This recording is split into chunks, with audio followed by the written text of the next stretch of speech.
Yeah, I'm listening to NBA radio, NBA TV radio, whatever it's called, NBA.com.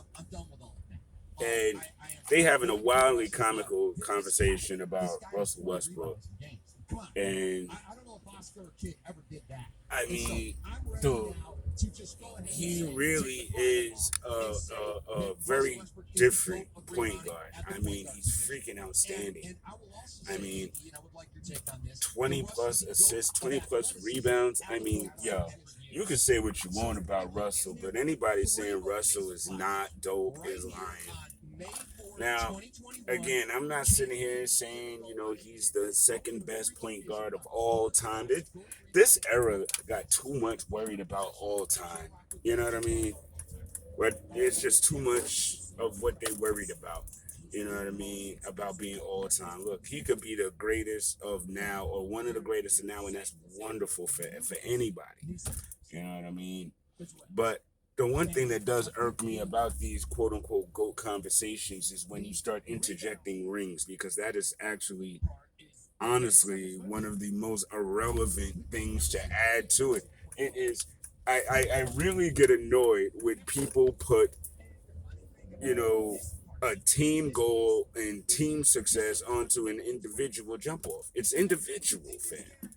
You know what I mean? Being the greatest point guard of all time has literally nothing to do with how many rings you have, because you didn't win the rings just being a point guard. There was a center there. There was a small forward there. There was a shooting guard there. There was a power forward there. There was a bench there. There was coaches there. You know what I mean? So why in the world do we say, oh, well, I can't give him all these flowers because he's not a champion? Or he's not a multi-time champion and there are other multi-time champions to choose from. Dude, if you individually,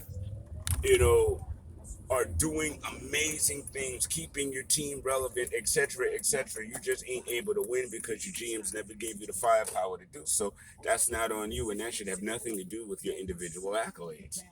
I mean, it just seems to sit there and say that you're not a top 50 player if you don't have rings and stuff. That's so stupid.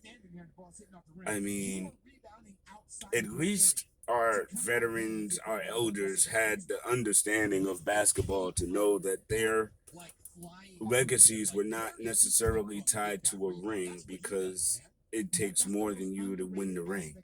I think this era tends to be more ring centered or ring focused, and it really takes away from the all and the entirety of basketball. You know what I mean? Because they're the first ones to scream rings, rings, rings, but nobody brings up Robert Horry, who has like 8 of them. You know what I mean? Why? Because he wasn't the star. See, there we go. There we go. So take rings out of individual conversations. Give Russell Westbrook his flowers while he's still here. And yeah, and this was just really hilarious to me.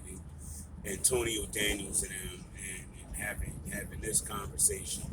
And somebody called him like the stat goat. Like, see, again, stat goat is still basketball. It's not about stats. He's not putting up numbers for the sake of putting up numbers. He's putting up these numbers and they're winning these games. You know what I mean? So